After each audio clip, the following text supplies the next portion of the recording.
Salut à tous, j'espère que vous allez bien. Ça faisait un petit moment que j'avais envie de faire cette vidéo. D'ailleurs, ceux qui me suivent sur Instagram savaient déjà que j'étais en train de la préparer. Donc n'hésitez pas non plus à me suivre de ce côté-là. Et on est tout de suite parti avec la présentation de la startup. Le nom de la startup est EasyLabus et a été créé par Antoine. Je vais avant tout vous expliquer en 2 mots le concept de la startup et d'où l'idée lui est venue. L'idée lui vient en Erasmus il y a 2-3 ans lorsqu'il doit étudier des centaines de pages et c'est là qu'il se dit qu'il pourrait assimiler plus vite les matières et en plus grande quantité si c'était avec un format audio. L'idée est restée dans un coin de sa tête jusqu'à cette année, enfin l'année passée en 2019. Il commence à enregistrer des résumés de cours en format audio parce qu'en général les étudiants préfèrent quand même étudier des résumés plutôt que le syllabus et il commence donc à publier ses premiers podcasts audio sur des plateformes de streaming. Ensuite pour aller plus loin il se dit qu'il lui faut une identité graphique et c'est là que j'interviens. Donc on s'est rapidement donné rendez-vous à mon bureau pour qu'il m'explique un petit peu son projet et définir une direction. Ce qui était vraiment sympa, c'est qu'il avait déjà un petit peu vu mon travail sur internet, il avait même déjà vu quelques vidéos je pense, et donc il m'a laissé un petit peu carte blanche sur le projet, il m'a fait totalement confiance et ça c'est vraiment cool. Une fois que le rendez-vous était terminé, je me suis retrouvé à mon bureau et c'est là qu'on arrive à la prochaine étape, le début de la création. Et la toute première chose que je fais avant chaque création de logo ou chaque création d'identité graphique, c'est de tirer des mots, un peu comme une sorte d'organigramme, enfin c'est pas exactement la même chose, mais ça y ressemble en tout cas. En gros j'ai écrit plein de mots qui ont un rapport avec le monde du podcast, des livres audio, des études, des cours. Donc ici on peut voir que j'ai écrit des mots comme audiobook, livre, spectre audio, études, syllabus, app, etc. Et en fait tous ces petits mots sont reliés à l'univers de EasyLabus, vu qu'on est sur des podcasts audio de cours. Et c'est vraiment avec ces mots que je vais pouvoir commencer à travailler sur les premiers visuels. Comme ça me permet déjà un petit peu de cadrer les premières pistes. Avec Antoine, on s'était mis d'accord que j'allais travailler sur des icônes. Et donc on arrive à la prochaine étape, c'est les croquis. Donc ici, je vais vous montrer déjà un petit peu les premiers croquis que j'ai faits. Vous voyez là dans mes petits croquis que parfois j'ai juste dessiné un bête livre. Ça c'est tout simplement juste pour m'approprier un petit peu les éléments et comprendre un petit peu comment ils sont construits et ce qu'on pourrait en faire. Et je voulais également préciser que moi je suis pas un très bon dessinateur. Mais dans la création de logos, etc., c'est pas forcément important de dessiner super bien parce que après, avec l'ordinateur, vous allez pouvoir tout rééquilibrer, utiliser une grille pour faire quelque chose de plus parfait. Donc les croquis sont vraiment plus là pour vous guider et pour exprimer vos idées et développer des concepts. Voilà, ça c'était pour l'organigramme et pour les croquis, donc c'est vraiment le tout début du projet. Et maintenant, on va passer sur Illustrator. La première chose que je fais en général avant de commencer sur Illustrator, c'est que je fais des recherches de typographie. Donc je vais sur Google Fonts et je regarde un petit peu ce qui fonctionne, ce qui pourrait être intéressant. Comme ça, je vois déjà un petit peu comment fonctionne le lettrage, etc. Et ensuite, je me fais également des petites palettes de couleurs. Comme ça, quand je vais commencer à attaquer la création des logos, j'aurai déjà ma petite palette de couleurs et j'aurai déjà de la typographie que je pourrais utiliser pour expérimenter. Je vais maintenant vous laisser quelques secondes avec un petit timelapse sur Illustrator. Et ensuite, on se retrouve sur le premier PDF de présentation que je vais envoyer à Antoine et je vais vous expliquer les différentes pistes que j'ai développées.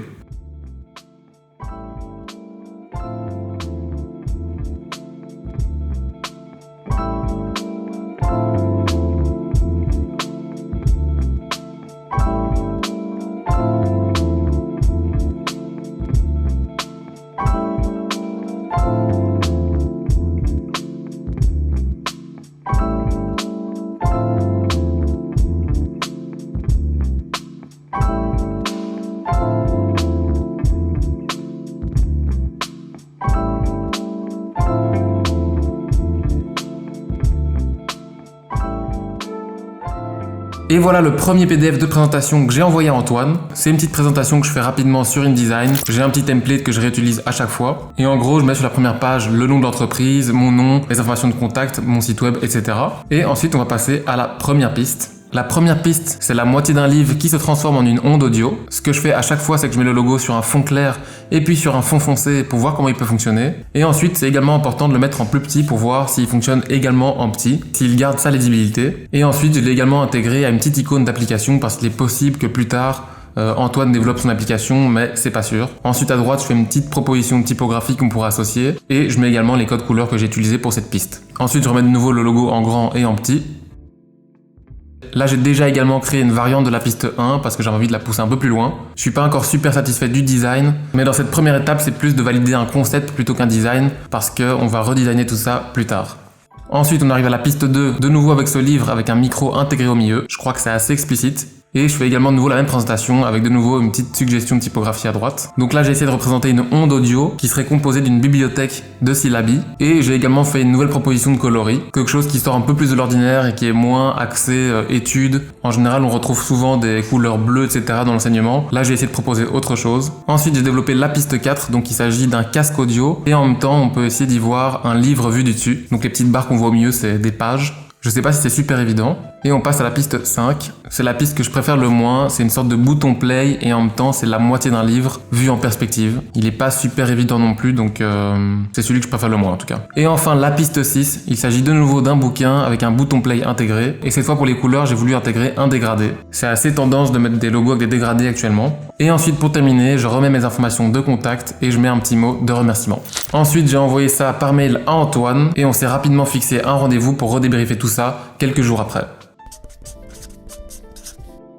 Avec Antoine, on s'est donné rendez-vous, on a discuté, on a débriefé des propositions et il m'a fait part de ses préférences et des choses qu'il aimait moins également. Je vais vous expliquer ceci pendant qu'il y a le petit timelapse de la V2, ça sera plus sympa. En gros, il m'a validé la première piste avec le bouquin qui se transforme en onde audio. Et donc moi, je vais retravailler le design pour essayer de faire quelque chose d'un peu plus frais. Et il m'a également validé la piste avec le micro qui est au milieu du livre. Et là, pareil, je vais aussi retravailler le design pour avoir quelque chose de plus moderne. Ensuite, il m'a également demandé s'il était possible que je travaille sur des designs qui ont rien à voir. Du coup, je suis parti sur la lettre E pour Easylabus et j'ai essayé de créer des designs avec cette lettre. Et maintenant, on se retrouve juste après le timelapse pour que je vous montre ce que j'ai envoyé en V2.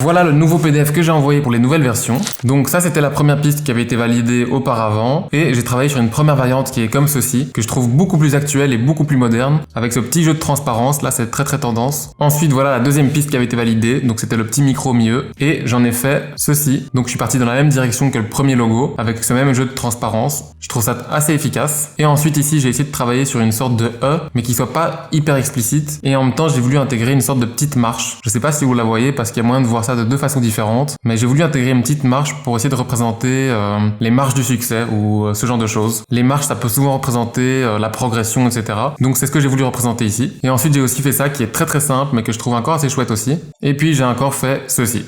Et donc voilà ce que j'ai envoyé à Antoine et ensuite on va se revoir encore une fois pour un nouveau débriefing. On a donc débriefé cette V2 avec Antoine, et là il y a eu un petit souci, c'est qu'Antoine savait pas trop quoi choisir, il y avait plusieurs propositions qui lui plaisaient, donc ce que j'ai fait c'est que je lui ai fait des petits mock-ups avec les logos. Alors parfois dans la création de logos ça peut prendre un petit peu de temps parce que il faut souvent prendre du recul sur ce qu'on fait, et je pense que même pour le client quand il regarde les propositions, il y a un moment il a tellement le nez dedans qu'il sait plus avoir du recul et il sait plus trop quoi choisir. Donc c'est là que c'est aussi intéressant de montrer le travail à des gens autour de vous, ou que le client montre ça un petit peu à des proches, pour avoir des avis et pour essayer d'avoir un œil nouveau sur le travail. Donc ce que je lui ai fait, c'est que j'ai intégré les logos sur des mock-ups, des cartes de visite, etc. pour un peu plus se projeter avec le logo. Et par contre, ce que j'ai fait également en plus, c'est que j'ai pris la typographie Rubik et je l'ai un petit peu modifiée. J'ai arrondi tous les angles de la typo pour que ça aille mieux avec les angles arrondis du logo. Et comme ça, on a une typographie qui est un peu plus unique et ça va encore plus renforcer l'identité de Easylabus. Je vais directement mettre fin au suspense. Après plusieurs semaines de réflexion, Antoine a décidé de valider cette piste-ci, la piste numéro 1. Mais là, il y avait encore un dernier souci, c'est qu'Antoine n'était pas satisfait de ses couleurs. Il n'avait pas envie d'utiliser les couleurs bleues, parce que c'est vrai que les couleurs bleues, on les voit tout le temps dans le monde de l'éducation, etc. Donc il a préféré qu'on utilise des palettes de couleurs qui étaient en général pas du tout associées à ce genre de secteur. Et c'est là qu'il m'a renvoyé aux couleurs que je vais utiliser dans la V1, donc les couleurs rouges là, etc. Et c'est celle-ci qu'on va utiliser pour la version finale du logo. Donc là, on va tout de suite passer à la V4 avec la création des cartes de visite et les bonnes couleurs. On arrive donc maintenant à la 4e version, qui est donc la version finale. Antoine valide ce logo-ci avec ses couleurs, donc une sorte de bleu, de rouge et de orange. C'est assez frais et en plus c'est des couleurs qu'on voit pas très souvent, donc ça va vraiment pouvoir le démarquer visuellement rien qu'au niveau des couleurs. Et donc avec ce logo, on avait également validé la typographie Rubik, donc ça va être sa typographie principale qu'il va pouvoir utiliser partout sur tous ses documents. Maintenant que la plus grosse partie était terminée, donc la création du logo avec les couleurs et la typographie, il restait plus que 2 choses à faire, les cartes de visite et la charte graphique. Pour les cartes de visite, je lui ai fait quelques propositions, donc il y avait celle-ci. Ensuite, il y avait celle-ci. J'aimais bien le petit rappel des 3 couleurs ici, je trouvais ça assez sympa. Ensuite, il y avait celle-ci, de nouveau avec les couleurs sur le bord ici en haut. Et ensuite, il y avait celle-ci. Je vous le dis directement, c'est celle-ci qui a été validée. Et donc là maintenant, il restait plus qu'une seule chose à faire, c'était la charte graphique et on se retrouve directement sur InDesign pour que je vous montre ça. Je vais d'abord vous montrer le fichier PDF de la charte graphique et ensuite je vous montre le fichier InDesign.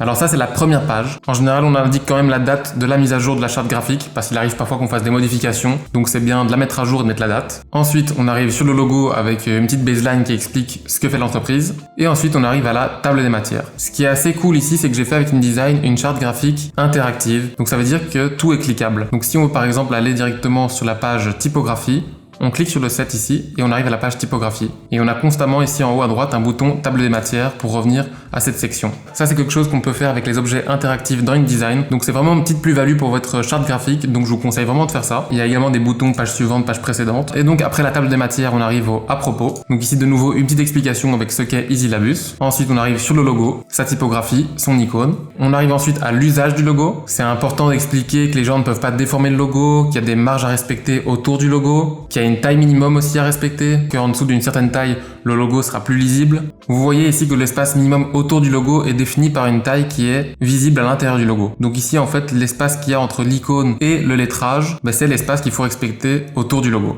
Ensuite on arrive à la typographie, donc ici il s'agit de Rubik. J'ai mis également une petite définition de ce qu'est cette typographie et par qui elle a été créée. Et ensuite on met un petit résumé des caractères.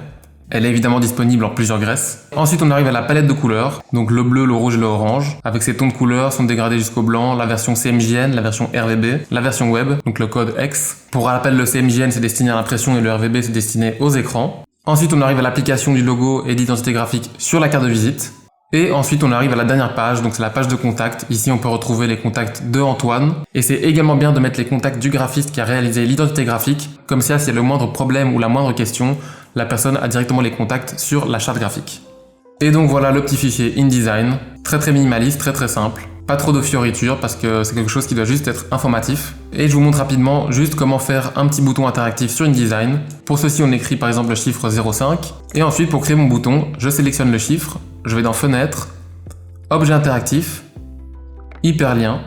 Et ici, je clique sur le petit plus, le petit calque ici, pour créer un nouvel hyperlien. Dans Lien vert, on vient sélectionner Page. Et ici, on peut indiquer la page vers laquelle on veut aller. Donc ici, par exemple, 5. Ensuite, on clique sur OK. On ferme ceci. Et maintenant, quand vous allez faire votre export, vous allez dans Fichier, Exporter. Et ici, c'est très important d'exporter son fichier en PDF interactif. Donc ici, il y a plusieurs choses, impression, etc. Et ensuite, on enregistre. Et voilà, c'était tout pour cette charte graphique. Et voilà, on arrive maintenant à la fin de cette vidéo. J'espère qu'elle vous aura plu parce que c'était un petit peu différent d'habitude, c'était moins divertissant on va dire et plus informatif. Je pense qu'à l'avenir, si je refais une vidéo de ce type, je le ferai d'une autre façon parce que là j'ai tout tourné quand le projet était déjà terminé, mais je pense que ça pourrait être plus intéressant de me filmer pendant le projet. N'hésitez pas à me donner vos avis dans les commentaires, comme ça je sais si ce type de vidéo vous plaît. N'hésitez pas non plus à aller voir ce que EasyLabus fait et à aller soutenir Antoine en ligne. Merci d'ailleurs à lui de m'avoir autorisé de parler de notre collaboration sur ma chaîne YouTube. Je mettrai toutes les informations concernant EasyLabus dans la description. N'hésitez pas non plus à liker la vidéo et à vous abonner à la chaîne si ce n'est pas encore fait. Et moi je vous dis à bientôt dans une prochaine vidéo. Ciao!